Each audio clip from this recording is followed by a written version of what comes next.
Yeah. We got my boy Patton, man, aka the mailman, aka the streets in the building, man. And as always, man, I think the cool cat killer Cal in the building, man. What's the business, man? I already know what it is, man. I like to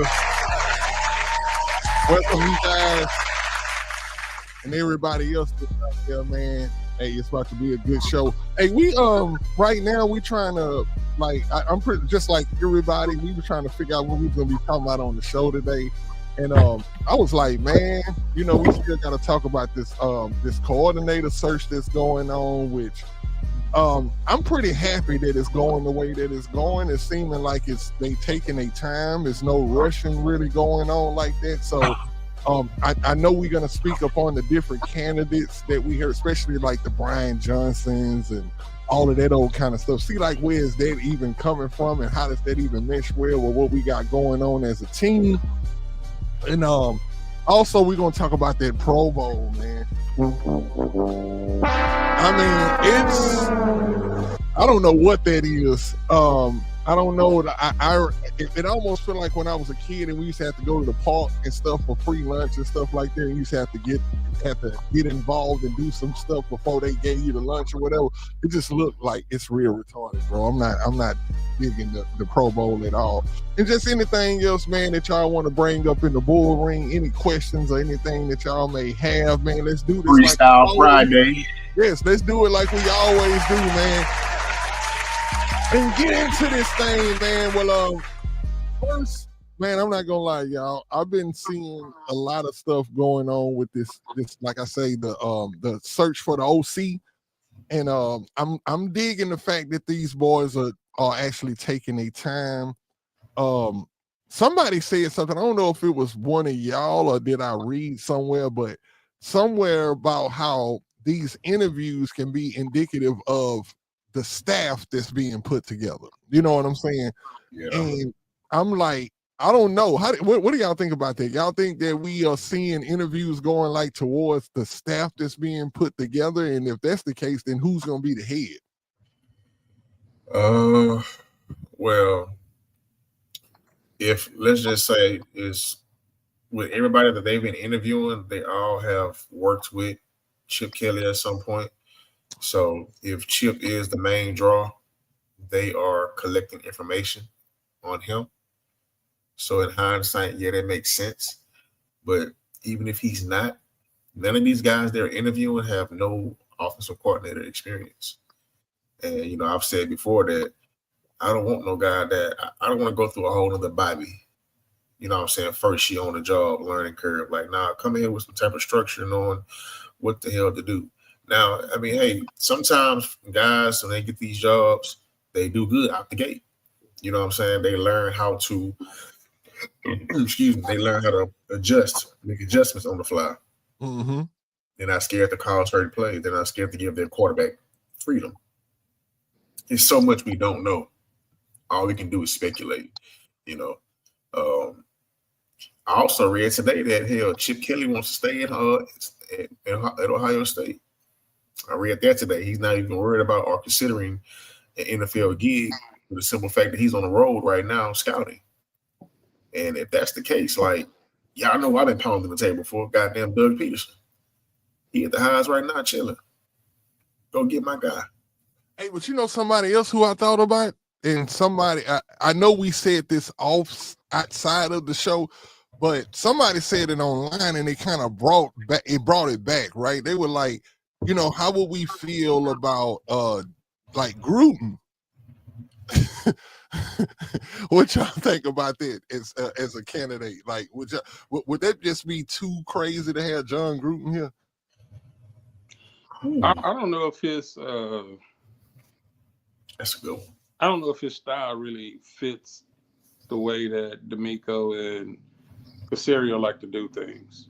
I mean, it seemed like they have one way of doing things, and Gruden would because coaching wise, Gruden got a lot of coaching experience. Right. He immediately becomes like one of the smartest in the room. And sometimes that could be a really great thing that you don't have to worry about it. And a lot of times, John Gruden got an expiration date when it comes to coaching players. Now it starts out really, really great, but then it starts to dwindle. Yeah. So that's one of the They things. get burned out. Yeah, and that's one of the things you have a young, impressionable locker room that D'Amico has given. D'Amico has virtually gave two rookies the keys to the locker room, one on offense, one on defense. That's Will and CJ. Uh-huh. And pretty much you had Diggs, you had everybody else that came in. The running back, I can't think of his name right now. Everybody pretty much fell in line. How about Joe? Yeah, Joe Mixon. Everybody pretty much fell in line. So I think just to answer it in the short answer, I don't think it'll be a good fit. Not with Gruden. Yeah, I mean, it's a novelty. He's what you would call a novelty pick. I don't think he's nowhere on our radar, to be honest, because I think that if he was, like, you would see people who maybe he may have worked with or that type of thing. But I just think that, when you think about John Gruden, you think about the Bucks and the boom, boom, and all the sound effects he was making on the sideline and stuff like that. I think when he came back to the Raiders, I don't think it was too impressive. I think the only thing impressive about him was that he signed a contract that was like super lucrative. It was ridiculous. Like, I think it was $100 million, right? 10 years, $100 million. Yeah, that was crazy. So he's a little, I don't know, like, I've been watching that little thing that he does too, the little show that he has, and I don't know if that's just how bro personality is, but he a little unwrapped.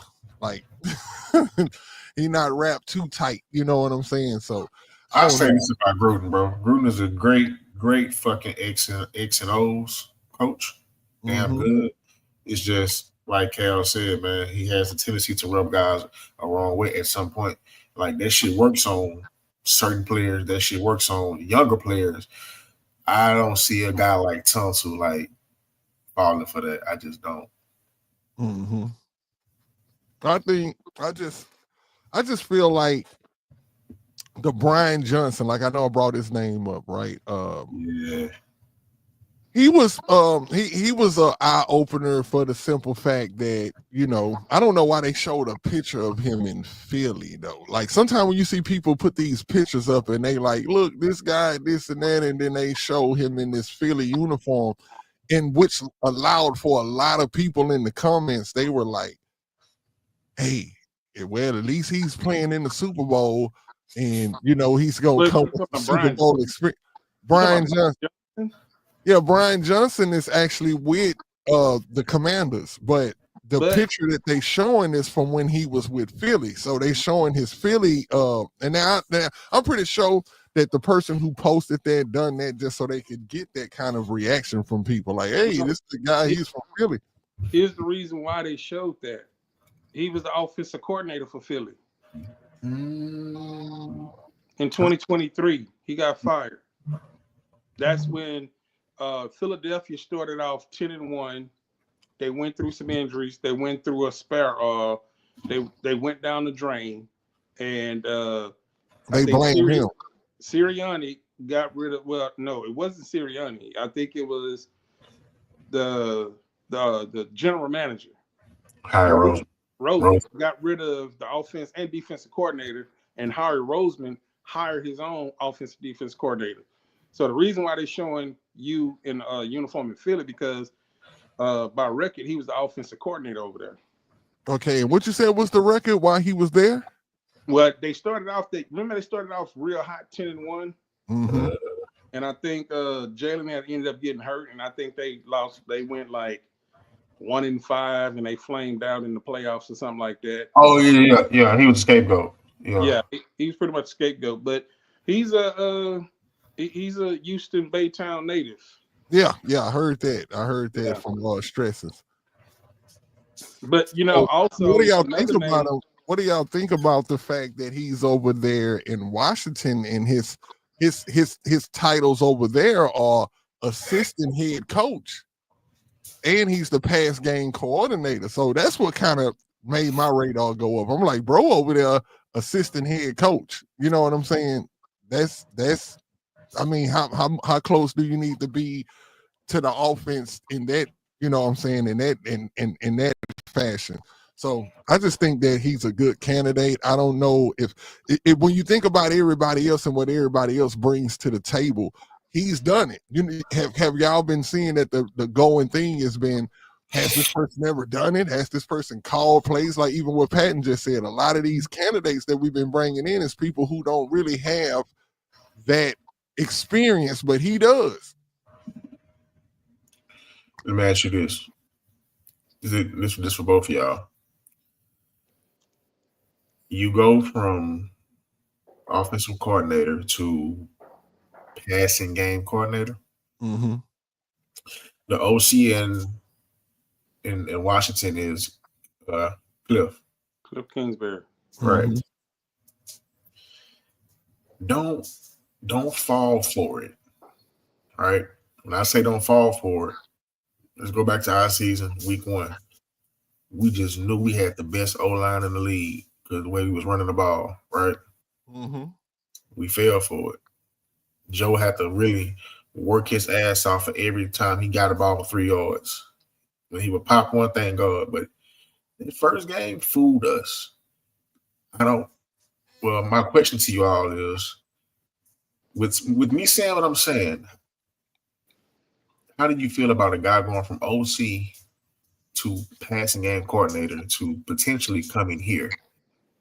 Like, really, you want to go first, Killer? Really think about it, because if you're that good, and yeah, you had injuries, right? Mm-hmm. Not every team has a solid backup quarterback. Not every team.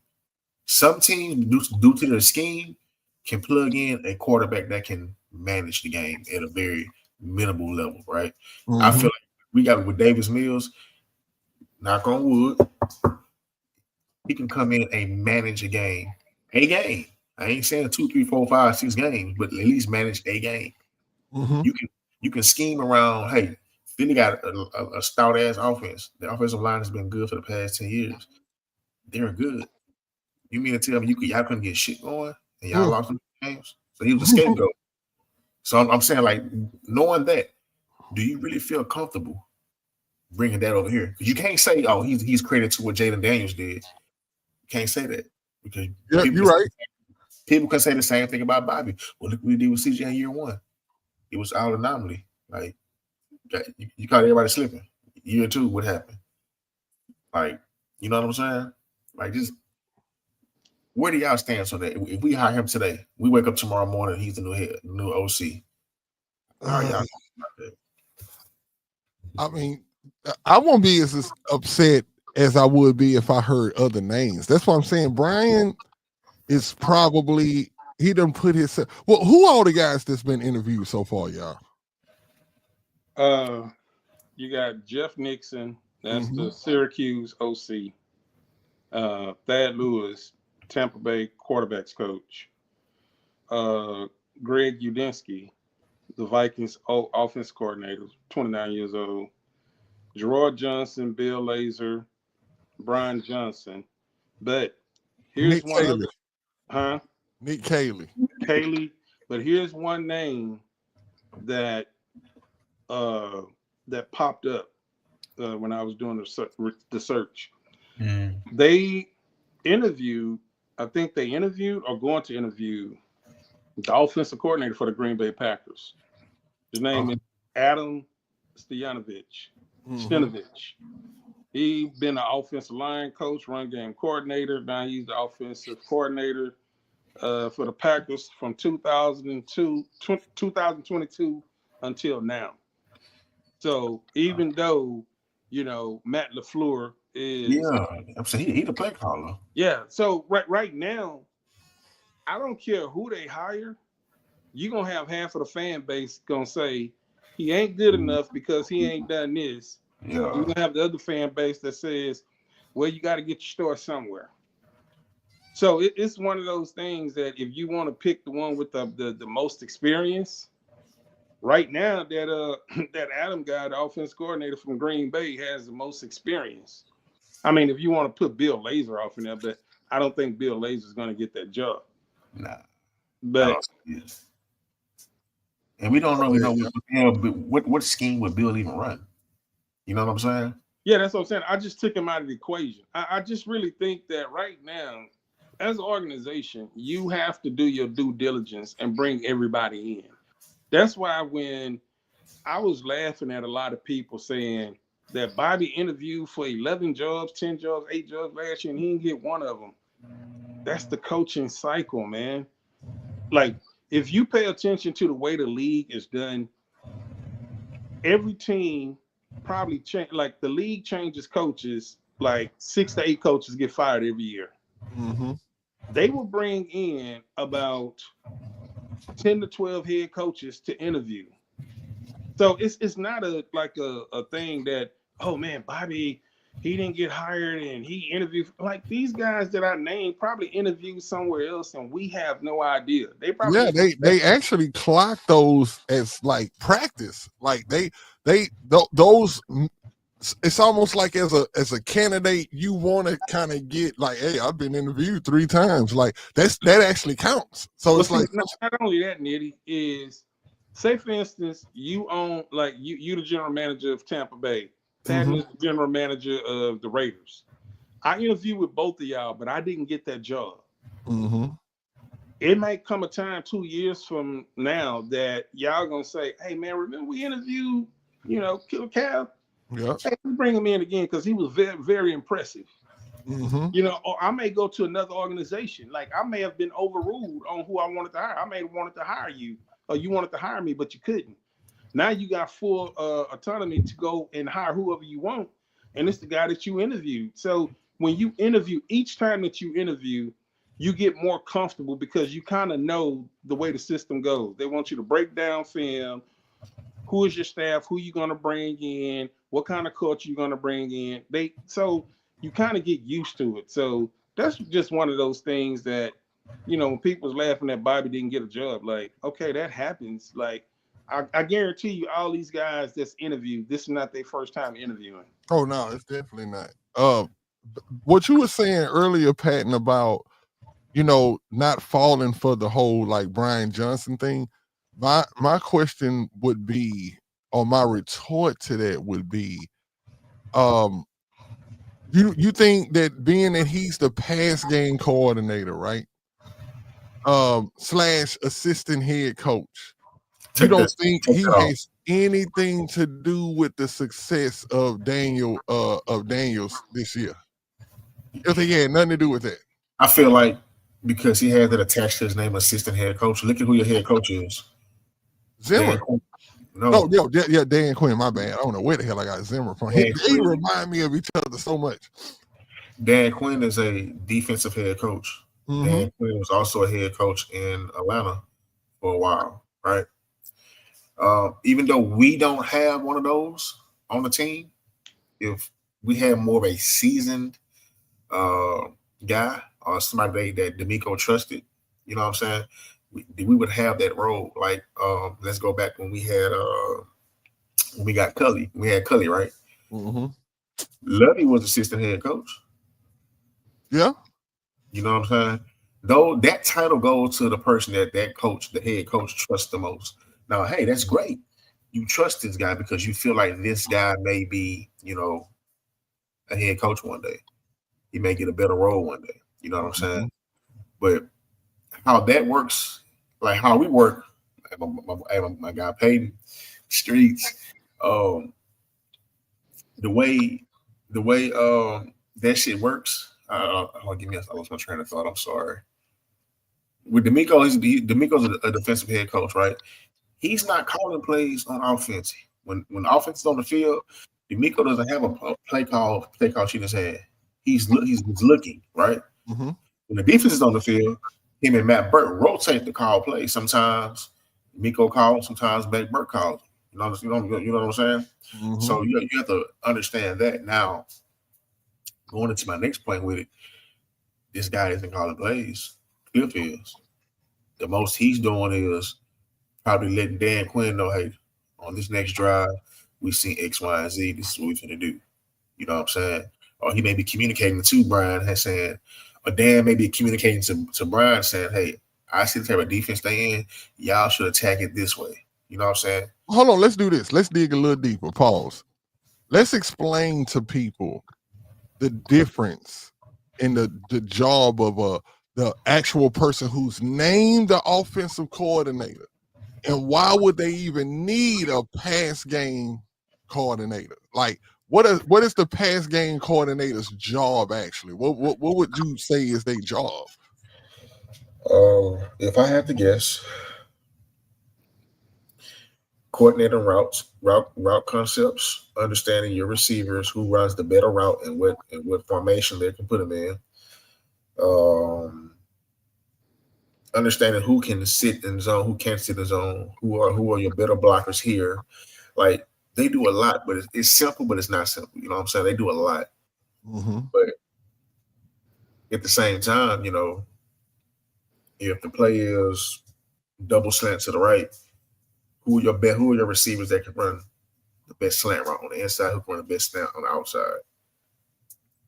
As the play call, this is my play I'm calling. How long has that job actually been in the NFL? Actually, because honestly, I'm not sure. Like, I just found out about it like a couple of years ago. Yeah, me too. Probably, like, I'm gonna say probably 4 years ago. I'm gonna give it a good 4 years.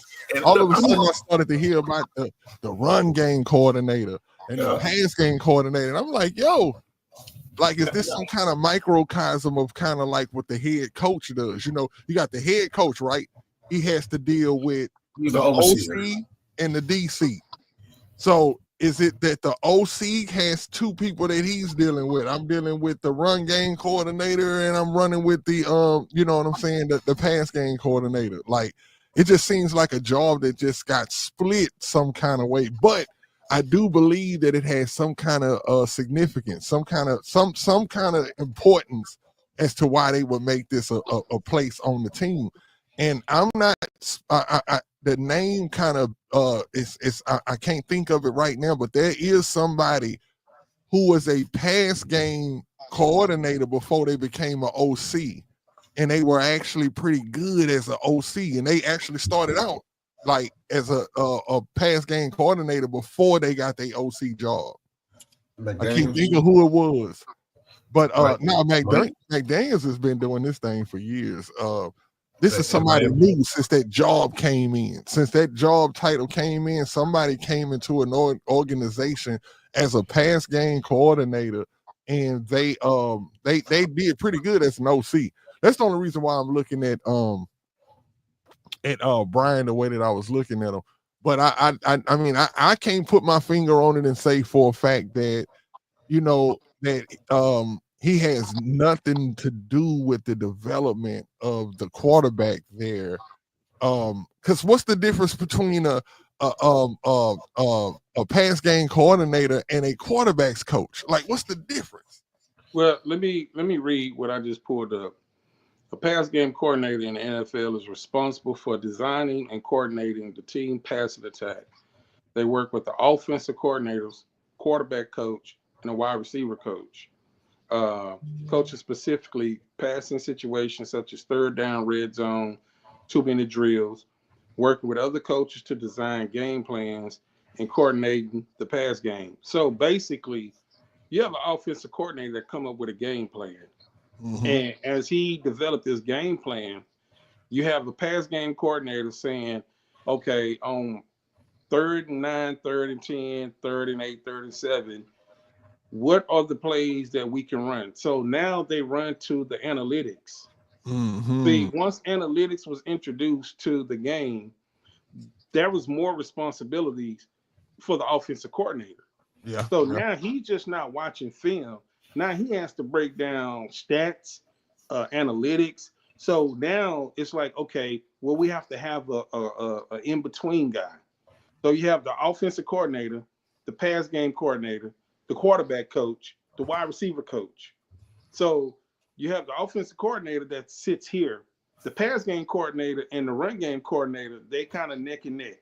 So if it's 2nd and 1, okay, I'm leaning on my run game coordinator. okay, what is our highest percentage on 2nd and 1?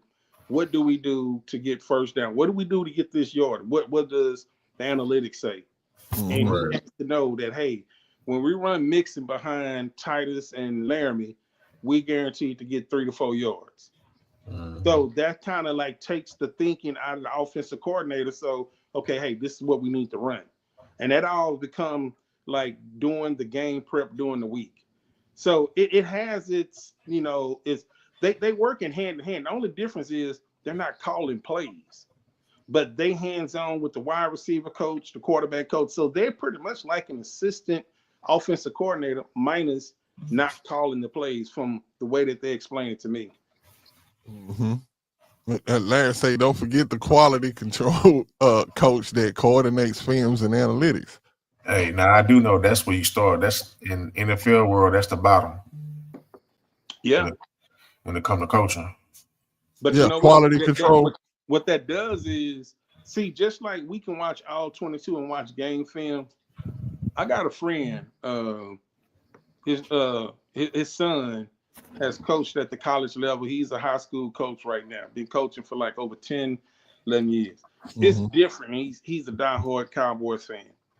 It's different watching a game with him, even as not a high level college coach. He coached at a lower level. I forgot the name of the college. It's kind of like a D2 college or whatever. Nevertheless, it's college.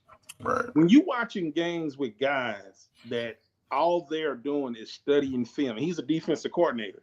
All he's doing is studying film.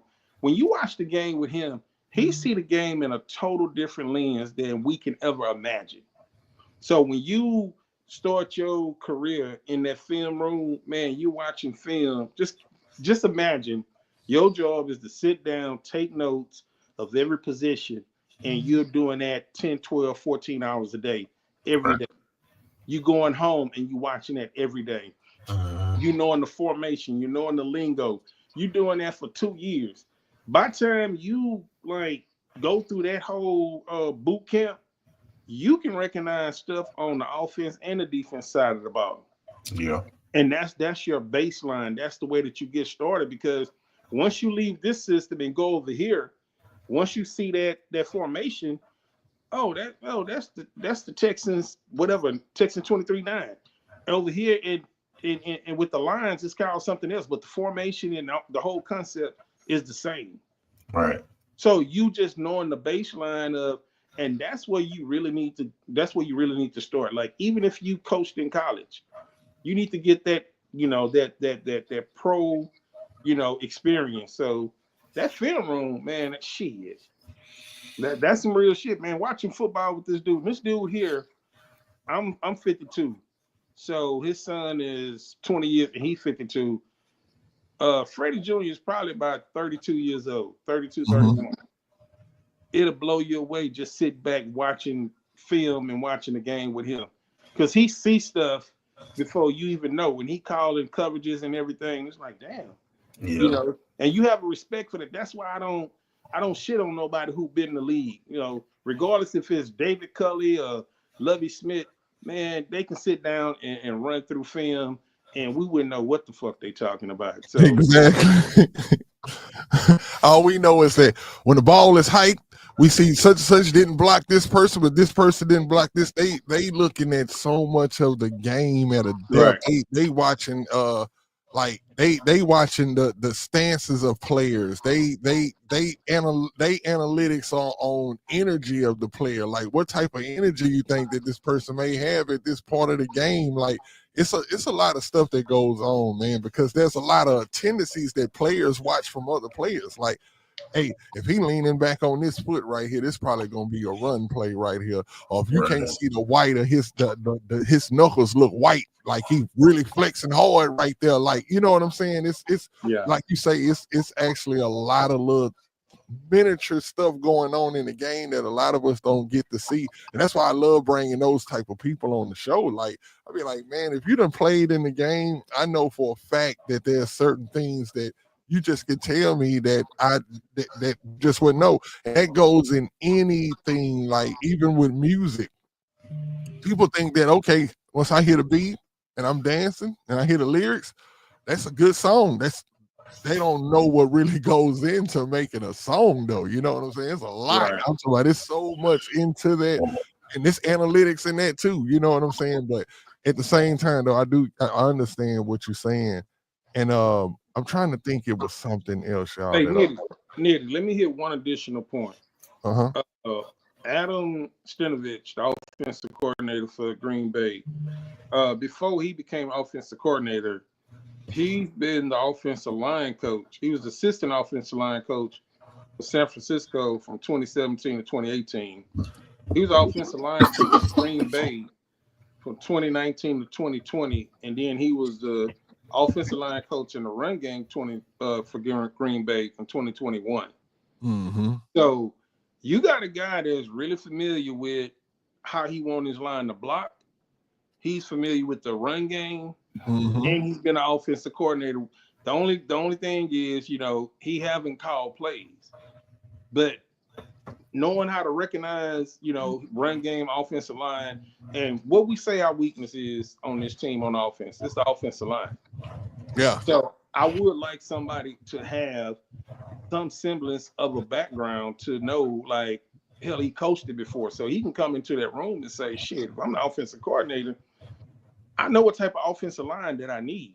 And see, if you know Ball, pause. Like if you know Ball, just listening to his way, the way he came into being a offensive coordinator, it's very interesting because like you said, it lets you know how he's gonna build his offense. Now, certain offensive coordinators come into the game a whole different way. Like you say, they might be a wide receivers coach. They might have did this and that, and so you may know, like, oh, this guy is going to work with these wide receivers. His offense is going to be crazy when it comes to the wide receivers that he going to want and, to use in his system. But when you got somebody, that's why the first, who was the first guy we interviewed? I want to say Gerard. Oh, yeah. No. Yeah, it was Gerard, but Kaylee.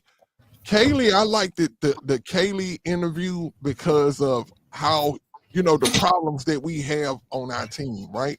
We tend to have a offensive line tight end situation, and him being, working with the tight ends for as long as he have, that's what kind of perked my ears up about him. I'm like, well, we need, somebody that, we need tight end play. Our tight end play has like been subpar for years, and it's like, okay, if we get him as an offensive coordinator, that's one thing that ain't gonna be slacking. You know what I'm saying? Tight ends is should look different. You know what I'm saying? When you got Tyler Higbee, who he's worked with over there, and I can't think of the other two guys, but they actually turned a guy. I don't know if he was a rookie or he wasn't that good before, but this year somebody actually turned up for them that was pretty good. I don't want to just say Parkinson, Pinkerton Parkinson. Yeah, it was somebody. Was he a rookie or was he somebody that just hadn't got his shine yet? Yeah, but I know he wasn't that good. Yeah, so I agree with what you're saying, Killer. Like sometimes these track records and how we hear about these guys coming up into their position of where they are, you can kind of tell what their office is going to be. That's real interesting. Yo, I don't want to spoil it. I know Dr. Payton in the audience here in the bull ring right now, but it's a tight end. I shared with you guys in the chat. Yeah, that tight end, and remember I told you where tight end U is. Mm-hmm. That tight end's from tight end U. That tight end for us will be the guy. But I'm gonna save my assistance on him when it's time to talk that talk. Exactly. But I know who you're talking about. I just thought I'd put it out there though. I remember that I sent you something in the chat where I was telling you that, you were absolutely right about Iowa having, being tight end U. And so I remembered, like, we would always, I remember all the time that I would hear us always talking about, an Iowa tight end that we once had on the Texans. So I was like, I went to Google and I was like, Iowa tight end Texas, and CJ Fedorowicz popped up, right? Yeah. And I was like, yo, like, it makes sense. It all makes sense now because CJ on the cool was the last complete tight end we had, bro. I don't know how he looked to y'all, but bro Go to was the blue legit ring, to me. man. Peyton talking about Lovely. Now you know damn well if he was go blue, I would have the go blue shirt on. You know what I'm saying? But now, Damian got it right. Mm-hmm. Yeah, so Damian, I look at it. I right. look at it like that. Damian Steals. Where's Brandon? Oh no, I don't know where Brandon at today, but I do know that CJ, bro. CJ was good, bro. I hate that he couldn't stay healthy, but bro had hands, broke a block, bro was He was good. always hurt. He was the Yeah, same he thing. concussion. Yeah, His brain, bro, had a loose brain, bro. Bro, brain got knocked loose to where he Man, had like he had an three, old four smoky for a concussions. brain. Bro had 3, 4 concussions in 1 year, bro, and that's when he Yeah, retired. that's I was dangerous. like, damn, bro, your brain just keep getting Hey, knocked loose out there, go bro. down to go down. Because how I landed on the tight end that I sent y'all, I was Mhm. just sitting there thinking to myself, like, what was all the tight ends we had that could have been, should have been, right? Mhm. And you know, last show before that, the other guy from Michigan was Ben Jabu Japo Japo, Japu. He had a Japo, funny last name. It was something funny, but he never played for us. He's always hurt. Benny Jopper. Yeah, Benny. He was from Michigan. You know what I'm saying? We're supposed to be this stellar ass tight end that never touched the field, kind of like Tony Brazil for us. Then there was another guy we got from Denver when Kubiak came here. His name was Jeb Putzer or Putzer. Oh, I know you talking about. He was a good blocking tight end though. That's what he did Yeah, in Denver. He was a blocker. yeah, but Y'all the y'all guy, missing one from Rice University, Thor, James Casey. James Casey.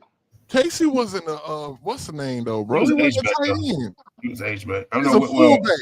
He was they were trying to turn him into well not turn he him into, but they wanted him to be what your boy Juszczyk was, what Juszczyk ended up turning out to be.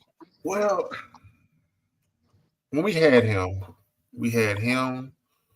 I want to say we still had Owen Daniels, I think. Probably had Dreesen by that time. Yeah, that three.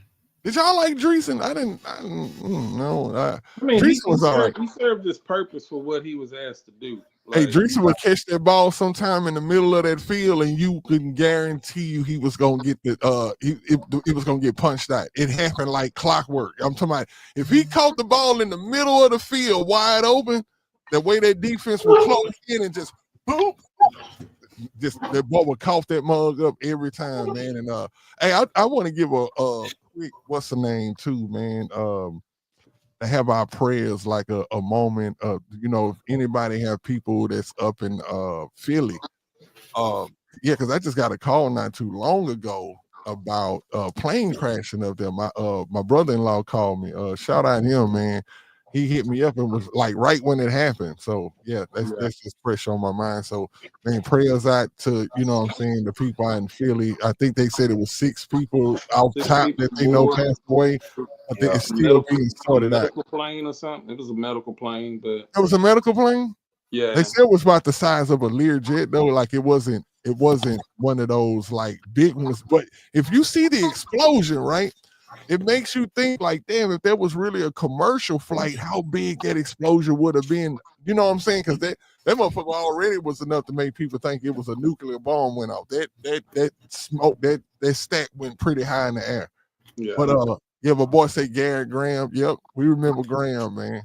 He was a fumble or something. Yeah, bro. He fumbled it too, bro. The pain. You hear me? Our tight ends, bro, I promise they would get that ball. Seemed like they would, anytime they caught a wide open pass and you would say, yes, boom, fumble. You'd be like, no. Like it was ridiculous, bro. I wanted to do this real quick, y'all, if we can do this real fast. I know it's impromptu. We didn't talk about doing this, but I just think it's something that we can do. How long is it? It's about 30 minutes, so I don't know if we get it. You know what? We'll set this up for next show. What we'll do is next show I want to go through the CJ Stroud 2024 season highlights. The NFL put out a video 13 days ago, and it's pretty good. I'm talking about to go through the plays because it kind of lets you see how the season went. because they kind of do it in order as the season went, like the games. And I'm talking about it. I was watching it last night by myself, and I was just wishing I was on the show with it. I was like, man, like this is some good content right here. So what we'll do is next show, I'm pretty sure we should know who the offensive coordinator is. And then what we'll do is we'll go through CJ, and then what we also planning to do, y'all, is to go through each player individually and grade them. You know what I'm saying, on how their season went. And I think it's none other than nothing better than to start with the leader of the team, which is CJ, and see what his season like. Like, I'm gonna be honest, y'all, I'm looking forward to that, because watching that video, it gave me a more broader sense of what happened this season. You know what I'm saying? And I'm gonna tell y'all this, bro was running. Bro was running for his life this season. And I see why at the end of the season, bro was hurt and wasn't all the way himself. When you watch this video, just remember that. You're gonna be like, hey man, you can see that bro was having a run for his life. That offensive line was despicable, bro. Like it made no sense. I'm talking about, as soon as the ball would touch CJ hand, somebody was in his lap, bro. Yeah. Right. Now, and it was constant. I'm gonna tell you this, man. People should know by now. I go by the draft guard, and I never like to look at a player's highlights, because highlights only show you one side of the story. Draft guard activated. You know what I'm saying? Like, you watch a highlight, you watch any player in the league, whether it's high school, college, NFL, any highlight, on no matter what level you on, that player's gonna look like the best player you ever seen until you actually watch the whole film. Mm-hmm. You know what I'm saying? So that's all I'm gonna say. I'm gonna keep my critique to when it's time for it to be given. But yeah, but I'm gonna tell you this though, my brother. What we think, because this is like you said, I do agree with what you're saying. But this video specifically, bro, I think it's gonna kind of make you look at it a slight, like you're gonna be able to, in a microcosm, see what our problem was this year, bro. And it's what we see now. When you think about it, we watched it game by game. We took it play by play, and we even seen that, hey, man, this offensive line ain't shit. Well, all I'm saying is that when you look at this highlights of CJ Stroud 2024 season, you are going to concur. You're going to say, hell yeah, that's exactly what the problem was. Because even though bro is making plays in these highlights, he running for his life, bro. I'm talking about, he's literally not comfortable. I don't think CJ has been comfortable all year, and that's something that we just, like, we have to take that into consideration. He has not been comfortable all year, bro. It's just not. Yeah, this is the worst he ever been beat up in his career. And quarterbacks, like the Isley brothers, we're gonna hear footsteps in the dark. You gonna hear those steps. And CJ, first thing he gonna do is he gonna bail out to the right. I don't care if he think it's pressure coming, he's bailing out, because he lost a lot of confidence in the interior line. Yeah. Only until Patterson came in, and a lot of that, that interior pass rush, they moved Titus to guard. They brought in Patterson. Right. Yeah. And it was kind of like, okay, it wasn't that much. He was still getting pressure, but it wasn't like every 3 or 4 dropbacks he's running for his life. Yeah. But the damage is already done. Right. Once you done walked in the house and you felt that spirit in that house, and you go outside and be like, okay, man, I'm gonna get this shit together. And you go back in that house again, you see that damn spirit again, you ain't gonna never be the same. Exactly. And so he heard footsteps all year long. That's something that they have to address that line. When I say address the line, I really mean on the coaching aspect of it. Nick Caserio have always brought in somebody on the offensive line, whether it's draft, free agents, whatever. He's always addressed it. So when people say he's trying to. Yeah, when they say you got to address the line, that's what every team does every single year. They address the line. Yeah. So they're gonna address it. They're gonna get it together, get you a good offensive line coach, get the scheme, and then you got to get those guys that are high paid, Tunsil, Titus, to buy in, from uh, voluntary minicamp, mandatory minicamp, not taking a whole minicamp off, and then working yourself into shape as the season go on. That shit should not be like. We seen what results they get you. So they Right. done a lot of things. I think this year after having a good year. I think they got fly this year. I think this off season on the cool. It's now that we can look hindsight 2020. They got fly. They not only did the O line get fly as far as they gear went, but no, they really got fly to a point where they like, hey, we know what we need to do and we're gonna do it and not work to do it, but just know like mentally, I know what I need to do and do it right. And they didn't do it. Another thing I want to touch on is, man, Diggs was having a pretty good year, bro, before he got hurt. Like, I'm not gonna lie, looking at these highlights and seeing how much Diggs pop up in these highlights, I would not mind seeing Diggs back, y'all. It's to change my mind because at first I didn't give a damn. I was like, hey, if we bring him back, cool. If we don't, cool. But now I'm starting to see more than one. I'm starting to see this from multiple angles, meaning that Diggs, we're gonna have to sign Diggs because if we sign him, we actually save money. We actually save money if we sign Diggs. So it's like it's a win-win-win. You gotta pay it. You gotta pay it anyway, so you might as well pay him to be here. Yeah, might as well pay him to be here. And I think that may have been the plan the whole time. You know what I'm saying? Like it could have been. Like I know that they wasn't thinking for him to get hurt, but we always were wondering, like, why would they take that money off the other contracts and give it to them all this year? Like, what kind of, especially after we gave up a second round pick, like that's unheard of. Like, your second round pick is somebody who can be on your team for 5 years for a little bit of nothing, but you traded that for Diggs, and you're gonna give him. You're gonna. It made sense when they made the trade, right? Because he was on a 3 year. We had 3 more years on his contract, and so we were like, cool, that makes sense. But then all of us, we got the news that, hey, they done terminated 2 years on his contract and they just gonna give it. So next year he'll be a free agent. That didn't sound right at all. That bothered me, but yeah, it was a gamble. It was a gamble.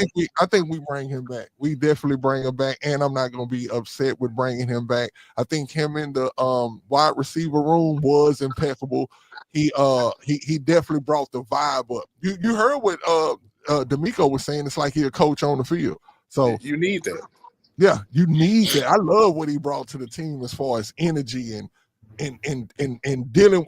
He actually had a buzz. You know what I'm saying, with CJ. I don't want to say too much about the video because I know we're going to look at it next show. But what we can do is we're going to start with CJ. I don't know who y'all, if during the week, y'all can let me know and I can find the video and I can already have it set up so we can go from CJ to whatever other superstar player that we want to. I think we deal with the superstars first, y'all, and then we kind of go with everybody else. That kind of would make it. I think so. We're going to start offense first. Yeah, I think we should go CJ, unless y'all want to do this. CJ, Derek Stingley, somebody back on the offense. We can do that. You know what I'm saying? We can go back and forth. But not only that, Nitty, looking at Diggs stats, in 8 games, he had 47 catches for 496. So, of course, he's on pace as the second wide receiver for 1,000 yards and 6 touchdowns, which I think that, with the chemistry being developed, I think he probably would have ended up with more than 6 touchdowns. Mm-hmm. But I think that's one of the guys that we was missing down the stretch, especially playing in Kansas City. We needed that second wide receiver. So bringing him back, you got to pay that $16 million salary anyway. And he said he likes playing in Houston. He likes CJ. And when you think he'll be ready, though? Well, I think probably at the beginning of the year. Like these ACLs are not really like it was back in the 80s and the 90s. Like back in the 80s and 90s, you tore your ACL, you was probably up out of there. out of the And we league, see like guys, your career. yeah, Like, okay. we see guys right now, like you get a torn ACL and you can kind of work your way back off into it. So if he got hurt 8 games into the season, so that's like, was that like October? Yeah. So he should be That's like good. October. So yeah, I think probably, at the beginning, he probably don't play none of the preseason games. He's probably working out, rehabbing, and everything. But the age is, once you're a wide receiver and you get on that other side of 30, I mean, we're looking at D Hop right now, and he looks like 3/5 of what we know D Hop to look like. So you got to look at that too. He 31, got hurt week 8. So yeah, 31 coming off of ACL. So that lets you know that the Texans are going to go and address the wide receiver room probably 2 or 3 times. You say they're gonna address it like in the draft 2 or 3 times, or just period? No. That's just free agent draft and some like a low level acquisition. I think Somebody like a third wide receiver from somebody else's team, like a Jennings from the 49ers type of player, something like that. Yeah, Not saying him in particular, but something like that. They're gonna make their cuts. They're gonna skim back on that salary cap, and because in order for this team to be successful, you have to have CJ weapons. You have to protect him. So the offensive line is gonna be first. And second, you got to give him weapons. And so, Mechie and Hutchinson. Now, another pass game coordinator and offensive coordinator, I don't know how Mechie and Hutchinson look like, how they look at them on film. Hey, beginning of the year? Boy, Hutchinson was looking real nice. If I'm an offensive coordinator and I go back and look at all their games from the time they got here up until now, I'm going to look at their strengths and their weakness. And I'll be able to tell you that, oh yeah, I can work with these guys, or they separation just ain't there. You can easily scheme these guys open. So, but I think they're going to address at least 2 or 3 other wide receivers, because even if you bring back Diggs, you still got Hutch and Mitch. They are really 5th and 6th wide receivers. Your third wide receiver is Tank. He's out of there. So you're looking for a third and a fourth wide receiver that you got to bring in. One going to be on free agency, the other going to be on the draft. I think in free agency, we're going to find us a hungry third, a third that's good enough to be a number 2. Like they out there. You know what I'm saying? They've been waiting on their opportunity. And actually, they normally come from teams who got a real solid 1 and 2.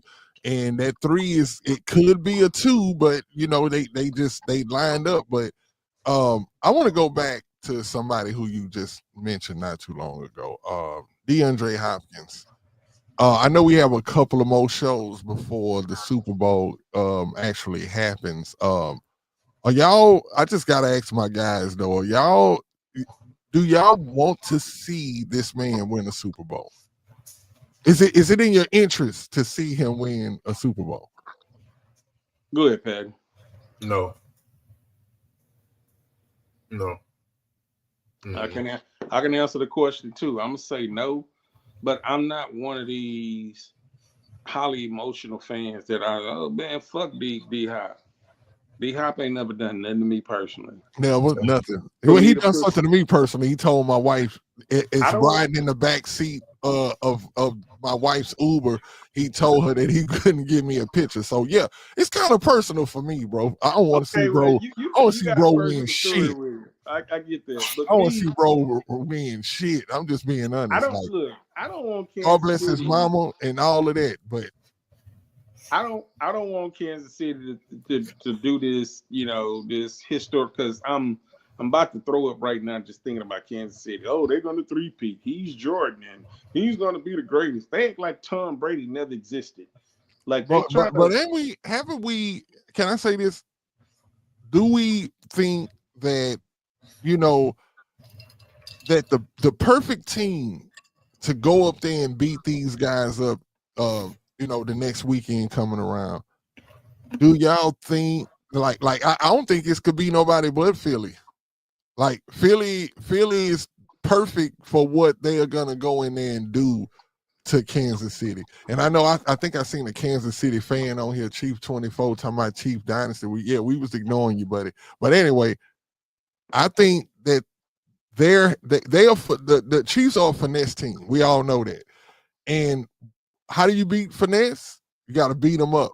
And I think Philly is that. I mean, their defense is being compared to the Legion of Boom. Their offense might as well be a defense the way they play. You know what I'm saying?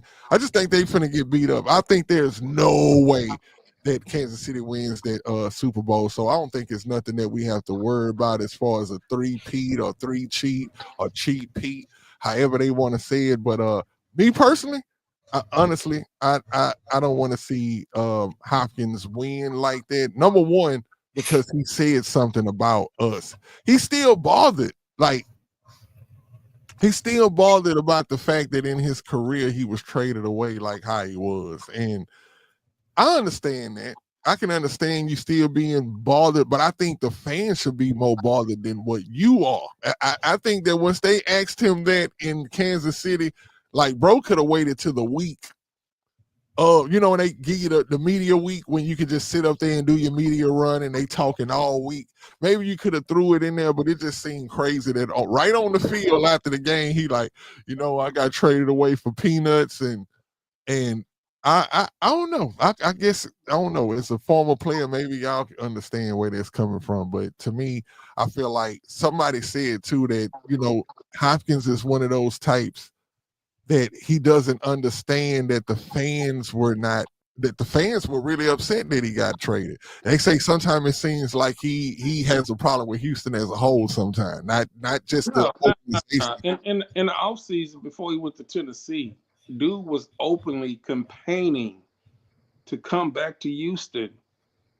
I mean, he was open about it, and D'Amico and Houston showed no interest. Like, he was sitting. Hey, you know, D-Hop, he's one of those subliminal sitting things, you know, posting him by Reliant, him in the background, you know, stuff like that. You know, yeah. He still have a home in Houston. Oh, so, yeah. The thing about when NFL guys, like, you can just look around, so many NFL guys that's not even from here. They come and play for Houston and they never go back home. Andre Johnson is a Florida boy through and through. Mm-hmm. That boy came to Houston, and you can't tell him nothing about town. It's just something about that Houston atmosphere that these guys like. And he wanted to come back, but we didn't. But I mean, the organization didn't want him back. Mm-hmm. So I think it worked on Diggs too.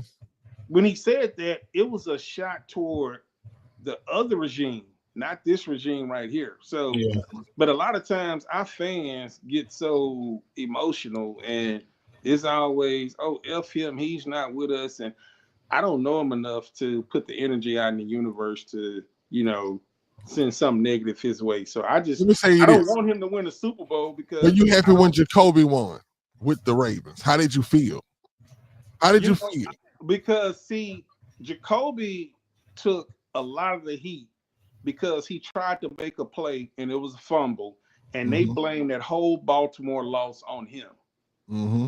And he felt very distraught. Like, it really hurt him. Like, he was trying to make a play, he fumbled, and, you know, we ended up losing the game, and the whole fan base. You shouldn't have tried to make that play, though. Come on, let's be for real, though, Killer. No. Regardless of what the outcome was, he tried to make a play and it didn't work, and the fans obliterated him. He went on to Baltimore. I don't cheer for no other team, but when I saw him return a damn kickoff for 109 yards, I was excited for him because he was able to revitalize his image. Like, you're not gonna remember Jacoby for what he did against Baltimore. You remember him for what he did for Baltimore. See, and that's what gets me right there, Killer. It's the team. I can see if he went somewhere else to the team that he didn't fumble that ball to. That poetic justice right there was not good. That's not poetic justice to me. Like, that's not okay. Yeah, you fumbled in a playoff game that we could have beat the Ravens. We ended up losing that game by less than a score. think it was 6 points we lost that game by. But the thing is, you go to that team and you give that you bring, I don't know how y'all can it's like you bring that team what we wanted. And so just the poetic justice of it is what makes it not sit right with me. I'm not happy with the results, but we did cut him. And he chose the best opportunity for him. And so he wasn't looking like, hey man, this team cut me. So man, I'm not going to that team because that's the team that beat me. I'm gonna go. No, he went for what was best for him. Who wanted him? They wanted him. The Ravens wanted him. Right, because he still had talent. He still had talent. Now, I think he was a bona fide third wide receiver. It's just that Kubiak couldn't figure out who the second wide receiver was. He kept running out damn the white boy, Kevin Walters. Like Andre Johnson career, to me, in my opinion, I know we get on the tangent, but Andre Johnson career really, like, it's probably about another 3,500 to 4,000 yards on the board if Kubiak would have put somebody on the opposite of Andre Johnson. That was legit. They tried. That's neither here nor there. I know they tried. They tried. No, I get what you're saying. We are at the hour time, y'all, and like always, y'all, we appreciate y'all tuning in and kicking it with us.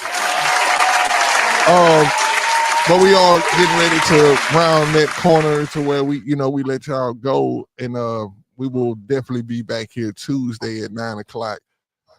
Is there anything that you guys want to bring to the show before we close out?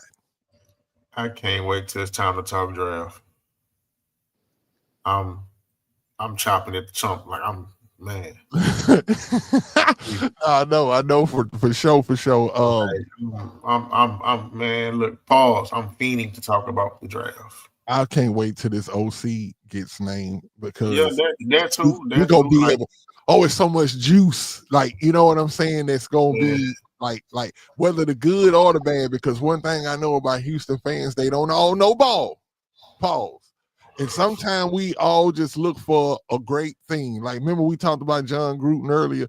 Do you not know if John Gruden gets hired as the Texans OC tomorrow that you're going to see Twitter going crazy and people like, oh, my God, we're going to the Super Bowl.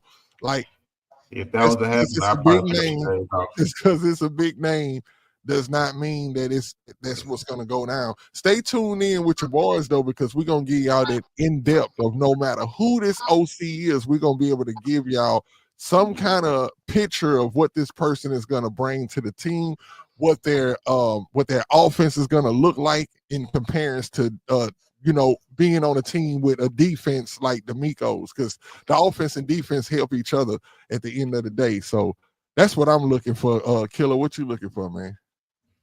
I'm looking for this offensive coordinator to be named so we can kind of see what type of scheme, what type of coaches they're going to bring in under his staff.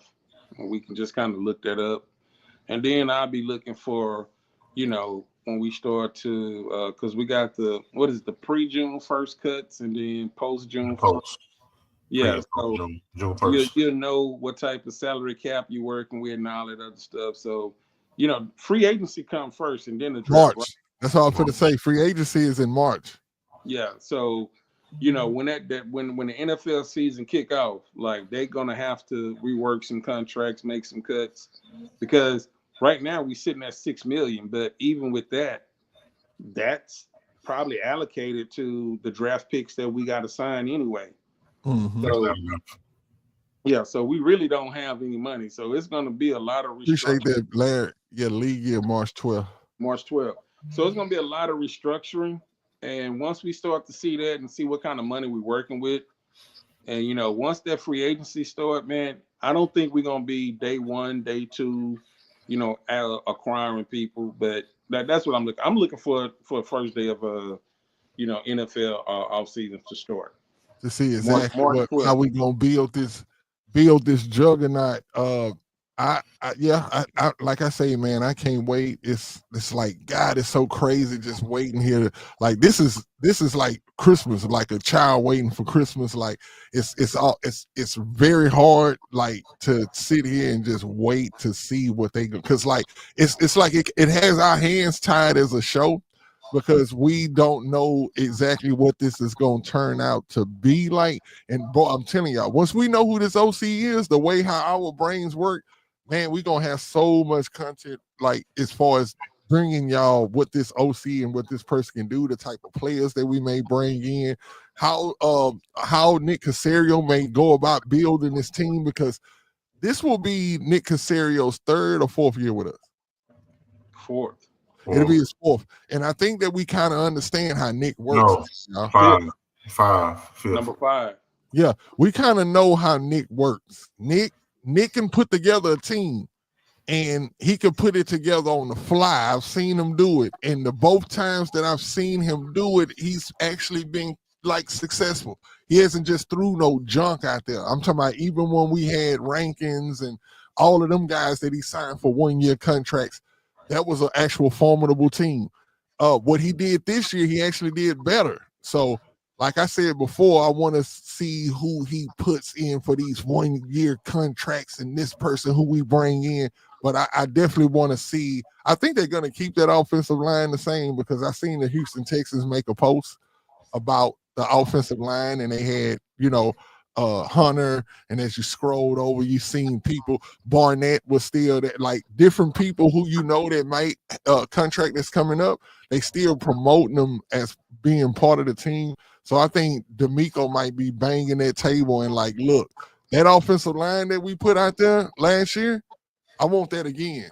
I need to see that again, because I do believe that was the heart of this defense. Shout out to the defensive backs, but I do believe the heart of that defense was that defensive line this year. So I really want to see how that goes. But other than that, though, y'all, like I said, we glad that y'all stuck with us, man, for an hour and 8 minutes, man. And we look forward to Tuesday seeing y'all, man, because I know we're going to know who the offensive coordinator is. We probably will find out Monday. But either way. Before we go, let me say this. If it is Gerard Johnson, we in trouble.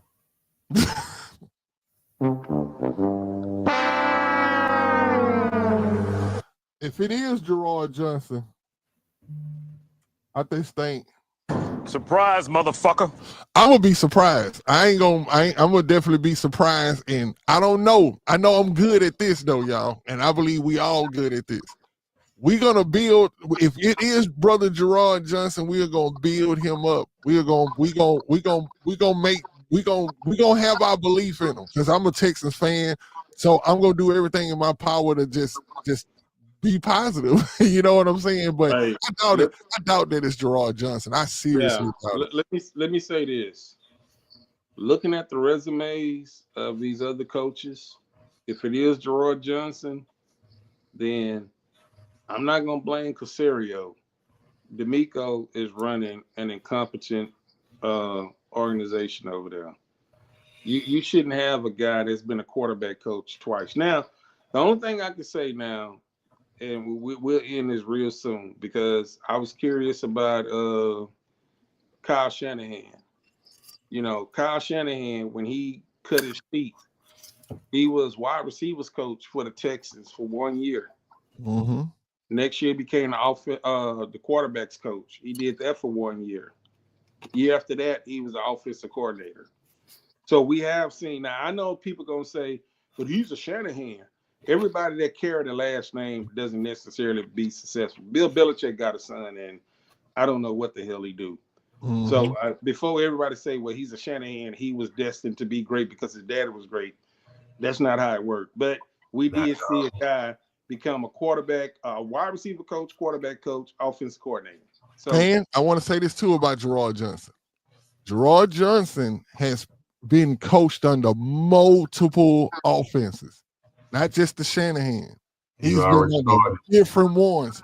So if he's picked, which I hope not, y'all, but if he is, that does not mean automatically bro running with that Shanahan, what's the name? But I doubt it though. I promise, and I feel exactly what Killer's saying. If he's chosen, then you know that there's some incompetence going over there on Kirby, and it's probably coming from D'Amico because Nick Caserio not gonna do that. If y'all see what Caserio doing, like Caserio is kind of going double backing on people who he know. People who he knows throughout the NFL, and I'm pretty sure the other people who we think that he don't know that he probably know them too is somebody who told him like, hey, you might want to interview. I do think Caserio has a lot to do with this, but if Gerard Johnson becomes that, then we know that like Killer say that's straight D'Amico right there, and I'm gonna be worried about the the stability of his job because hey, I ain't gonna say what I think, but I think that, it can't be Gerard Johnson. That's all I do know, y'all. But other than that, though, man, let me bring some music in. Other than that, though, y'all, we thank y'all for tuning in. I get this kitchen up, man. I'll be eating this late, but I do. But anyway, man, if y'all about to do the same thing, man, we appreciate y'all. And like I say, man, we'll see y'all Tuesday. This is Frank Nitty. This is Patton. This is Killer Cal. And this is the Texans on 3, y'all. We will definitely get y'all Tuesday. We'll see y'all, man. We up out of here, y'all. Holla.